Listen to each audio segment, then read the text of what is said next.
সবাইকে good morning. কেমন আছেন সবাই? আর একটা নতুন ব্লগে সবাইকে স্বাগত জানাই। আজকের বড়ি দেব। এসেছি শ্বশুরবাড়িতে। আমার ভীষণ শরীর খারাপ ছিল, তারপরে ওয়েদারটাও ভালো ছিল না, আর ওখানে একাকী করে বড়ি দেবো, এই জন্য শ্বশুরবাড়িতে চলে এসেছি। আজকে সবাই মিলে বড়ি দেবো। আর আমি এই যে ফেটে নিচ্ছি।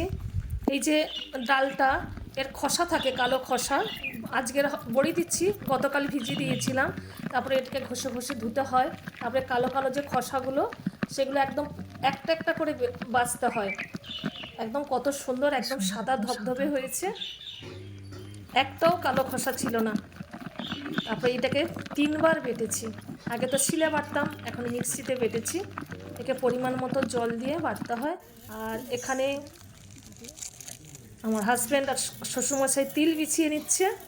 অনেকেই পোস্তর ওপরে দেয়, অনেকেই তিলের ওপরে দেয়, কিন্তু আমি তিলের ওপরে দেবো, কারণ আমার দেখতে ভীষণ ভালো লাগে। তিলটা বেশ বড় বড়, একদম সাদা ধবধবে, আর খেতেও ভালো। আমার পোস্ত এতটা ভালো লাগে না, আমার তিলের ওপরে বড়িটা ভীষণ ভালো লাগে। বাবা আর হাজব্যান্ড দুজনে মিলে তিলটা বিছিয়ে নিচ্ছে। একদম দেওয়ার ঠিক আগের মুহূর্তে 1 চিমটি করে লবণ দিতে হয়। লবণ দিয়ে লাস্টে ফেটে তারপরে এইভাবে বাবা আগে কাপড়ের ওপরে দিত, এখন এই যে পলিথিনের ওপরে ছোট্ট করে কেটে আর ইন্টারলক সেলাই করেছে। বাবা খুব সুন্দর করে বড়ি দেন। আজকে সবাই খুব ব্যস্ত, আমার শ্বশুরবাড়িতে সবাই বড়ি দিতে জানে। আমার জায়েরা, আমার দেওর, আমার শাশুড়ি মা, সবাই এই নকশা বড়িটা দেন।